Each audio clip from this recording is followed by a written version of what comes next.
dia tidak berdosa, turun menjadi manusia, kemudian buah sulung untuk kebangkitannya, kemudian Shavuot, Bapa mengutus Ruach Kodes dalam nama Yeshua Mashiach, kemudian Yom Teruah itu adalah dia menjemput mempelainya ya di awan-awan, kemudian Yom Kippur dia datang kedua kalinya, dan kemudian Sukkot dia akan memerintah sebagai raja 1000 tahun di bumi. Pusat pemerintahnya di Yerusalem seperti yang dijelaskan di dalam kitab Zakaria. Jadi ini bicara tentang Mesias. Nah, tadi kita lihat bahwa tadi juga ini bicara tentang dijalankan oleh bangsa Israel. Nah, sekarang apa hubungannya bangsa Israel dengan Mesias? Berikut. Nah, jadi kita coba lihat sekarang bahwa ada keselarasan antara Injil dengan kitab Nabi-Nabi. Dan ini saya kasih contoh bagaimana kita bisa melihat bahwa hari raya itu bicara tentang Mesias, tapi hari raya itu juga bicara tentang bangsa yang dipilih oleh Tuhan. Yang pertama kali dipilih itu adalah Israel. Kita juga dipilih, tetapi yang pertama adalah Israel. Coba kita lihat Matius 2 ayat 13 yang berhubungan juga dengan kelahiran Yeshua ya, atau masa kecilnya. Setelah orang-orang Majus itu berangkat, nampaklah malaikat Tuhan kepada Yosef dalam mimpi dan berkata, "Bangunlah, ambillah anak itu serta ibunya, larilah ke Mesir dan tinggallah di sana sampai aku berfirman kepadamu, karena Herodes akan mencari anak itu untuk membunuh dia." Ya, ini satu ayat yang familiar. Kita lama membaca ini sejak dari kecil, kita mengetahui cerita ini. Berikutnya, maka Yosef pun bangunlah, diambilnya anak itu serta ibunya malam itu juga, lalu menyingkir ke Mesir dan tinggal di sana hingga Herodes mati. Hal ini terjadi supaya genaplah yang difirmankan Tuhan oleh Nabi, "Dari Mesir kupanggil anakku." Kalau saudara lihat di dalam Alkitab LAI ya, maka saudara mestinya waktu ditulis demikian, kita mesti bertanya dari mana itu diambil. Kalau dikatakan Nabi ini mengatakan dari Mesir kupanggil anakku, maka itu mesti ada Nabi yang mengatakan itu. Dia tidak akan sembarangan menulis Nabi menulis itu, tetapi kalau ini tidak ada, dia tetap menulis. Tidak begitu, dia pasti akan menulis seorang Nabi. Dan ternyata Nabi itu adalah Nabi Hosea. Kita bisa lihat catatan kaki di Alkitab, itu Nabi Hosea. Dan sekarang coba kita lihat saudara, waktu kita membaca Matius 2 ayat 15, kita baca begini bahwa dari Mesir kupanggil anakku. Anakku itu siapa ya? Anakku di sini bicara tentang Yeshua. Karena tadi dia dibawa ibunya, ayahnya menyingkir ke Mesir. Jadi anakku di sini adalah Yeshua. Ya, ini satu, bahwa pasti itu artinya yang dimaksud dari Yeshua. Tapi sekarang kita lihat bahwa itu katanya sudah ditulis oleh Nabi. Nabi siapa? Nabi Hosea. Berikut. Hosea 11 ayat 1 bilang begini, "Ketika Israel masih muda, kukasihi dia, dan dari Mesir kupanggil anakku itu." Nah sekarang anaknya Tuhan itu, anak Elohim itu siapa? Yeshua atau Israel? Halo?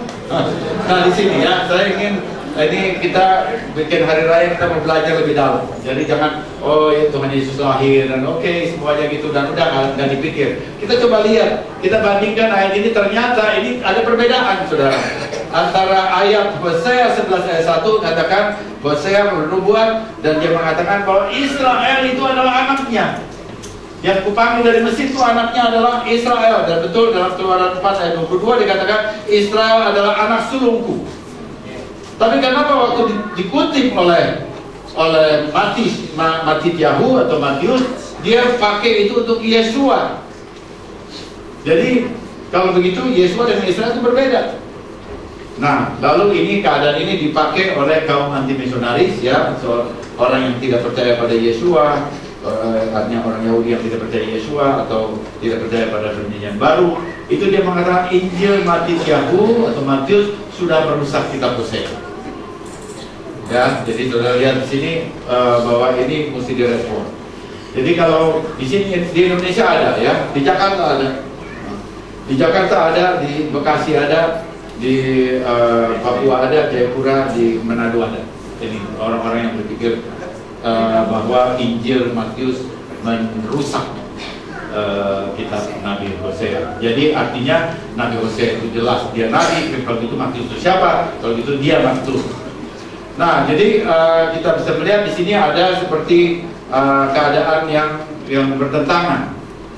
Nah, tapi betulkah ini bertentangan? Pertanyaannya. Saya percaya tidak bertentangan. Nah, kaum Mesianik ya, Kristen Mesianik percaya bahwa Matityahu menulis dengan penafsiran Midrash. Jadi ada satu bentuk penafsiran disebut Midrash, yaitu melihat dalam perspektif bahwa Mesias Israel sebagai bagian dari Israel karena pola hidup yang sama yang dilaluinya. Jadi Israel itu dipanggil dari Mesir, dia tadinya ada 430 tahun diperbudak di Mesir, kemudian datang ke Israel, ke tanah perjanjian. Dengan cara yang sama Mesias juga begitu. Artinya bahwa pola yang dipakai oleh Israel itu juga dipakai oleh Mesias. Mengapa demikian? Karena Mesias adalah warga Israel. Ya, jadi Mesias adalah warga Israel, karena itu dia akan mengikuti pola yang sama. Jadi waktu kita lihat, kita tahu bahwa Yeshua HaMashiach dia mengikuti pola yang dilakukan atau yang terjadi bagi Israel, maka kita tahu bahwa dia adalah warga Israel. Karena Israel itu manusia, maka kita tahu bahwa Yeshua itu manusia. Itu adalah menunjuk kepada kemanusiaan. Bahwa Yeshua adalah warga Israel dan dia bagian dari bangsa Israel. Ini satu hal yang penting, bahwa kita tahu bahwa Yeshua HaMashiach adalah warga Israel, dia Jewish. Dia Jewish ya. Dia lakukan segala sesuatu yang bersama dengan bangsanya. Apa yang dilakukan oleh bangsanya juga dia lakukan. Dia lakukan semua 7 hari raya. Dia memelihara Sabat. Dia lakukan semua sama seperti bangsanya yang lain, karena dia adalah Mesias Israel. Dia Mesias Yahudi. Nah, dia memiliki gaya hidup seperti orang Yahudi pada umumnya pada waktu dia hidup. Nah, tetapi kemudian waktu saya sampai pada keadaan seperti itu, lalu kemudian ada bisa orang berpikir, loh, dia kalau saya Yahudi, dia Tuhan kok. Lalu kemudian apakah bisa, kalau begitu bagaimana? Apakah dia Tuhan? Apakah dia kenapa dia jadi manusia? Begitu ya. Nah, jadi kemudian kita lihat ada banyak aspek yang harus kita lihat dalam alur yang benar.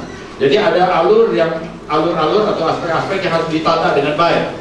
Saya percaya bahwa waktu dia lahir, seperti yang dinubuatkan oleh Nabi Hosea, Matius dari Mesir pakai anakku, dia menunjuk bahwa Yeshua adalah manusia. Dia adalah warga Israel, dia manusia. Dan sebagai manusia, dia akan menjalani segala sesuatu yang ada juga yang diberikan oleh perintah Tuhan kepada bangsa Israel. Itu berikut. Nah, jadi yang pertama itu bahwa dia adalah manusia, dia adalah warga Israel, dan karena itu lalu kita memang mesti melihat dia sebagai warga Israel. Jangan dia dijadikan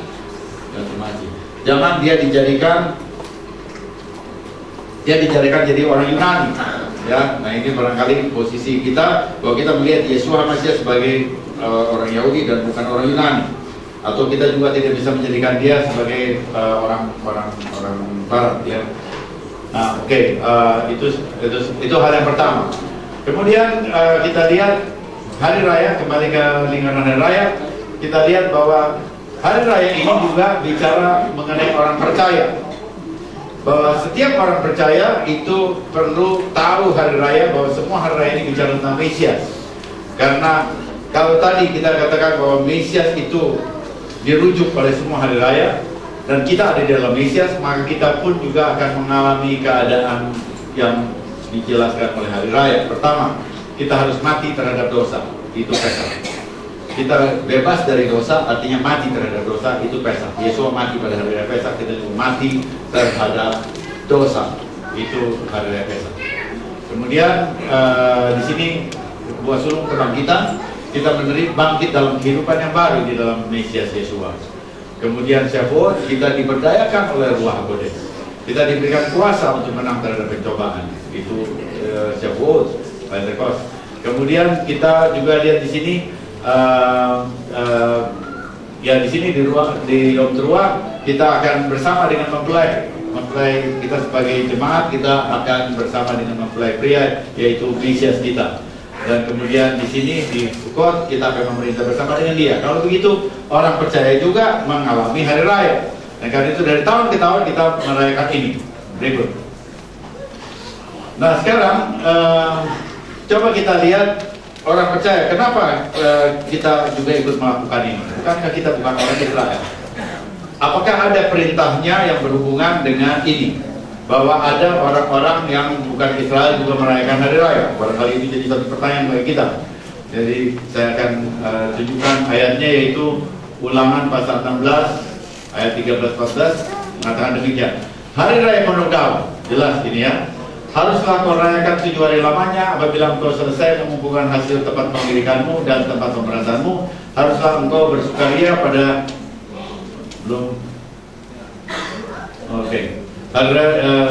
harus bersukaria pada hari rayamu. Engkau ini dan anakmu laki-laki serta anakmu perempuan, hambamu laki-laki dan hambamu perempuan, dan orang Lewi, lalu orang asing, anak yatim dan janda yang di dalam tempatmu. Nah kita lihat di sini bahwa ini diperintahkan kepada Israel, kepada engkau ini dan anak laki-laki, anak perempuan, hamba laki-laki, hamba perempuan, orang Lewi, dan juga kepada orang asing. Perkataan orang asing di sini itu pakai perkataan hager, dalam bahasa Ibrani hager, kemudian janda dan lainnya. Jadi dia bersukaria pada hari raya Penodau. Nah sekarang pertanyaannya, hager itu siapa?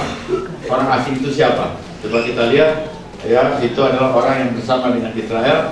Dan kita lihat Ger merupakan orang asing yang melewati tanah Israel, atau tinggal di Israel, atau sudah mendekat pada Israel sebagai anggota umat perjanjian.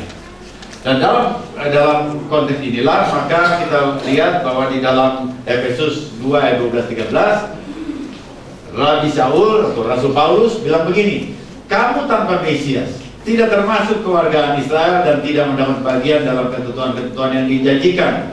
Tapi sekarang dalam Mesias Yeshua, kamu dahulu jauh sudah menjadi dekat oleh darah Mesias. Jadi kalau begitu, semua bangsa yang mengenal Yeshua Mesias, maka mereka menjadi orang yang dekat dengan Israel. Amin, saudara. Dekat dengan Israel ya, dan karena itu mereka termasuk dalam orang asing tadi, ger. Pengertiannya gerim atau ger. Sedang perkataan orang asing itu ada terjemahan. Jadi saudara, kita mesti lihat original, kata original yang dipakai. Jadi orang percaya bangsa-bangsa itu termasuk dalam ger, dan itu juga mereka diperintahkan untuk juga bersukacita pada hari raya Sukkot. Jadi kalau kita hari ini kita bersukacita dalam hari raya Sukkot, maka itu bukan mengada-ngada. Saya percaya itu bukan mengada-ngada. Ini ngalir dari ayat-ayat ini, ya, bahwa kita juga diundang, boleh dikatakan diundang untuk bersukacita pada masa raya yang Tuhan berikan, yang berhubungan dengan Mesias Yeshua yang lahir. Ya, berikut ya, kita bisa lihat ini tentunya untuk menunjukkan bahwa perjanjian baru itu Injil dan kitab Rasul-Rasul, surat Rasuli itu semuanya mempunyai isi 7 hari raya. Ini banyak ya, ada banyak kita bisa lihat, tapi harus dicermati. Kita lihat seperti hari raya pendamaian, ini disebut puasa, dan itu ditulis dalam kisah Rasul oleh Rasul Paulus, artinya dia tetap melakukan semuanya itu. Nah sekarang kita lihat aspek kedua, yaitu keilahian. Berikut tentang keilahian ya. Ini ada satu bagian detail, ada 4 screen lagi.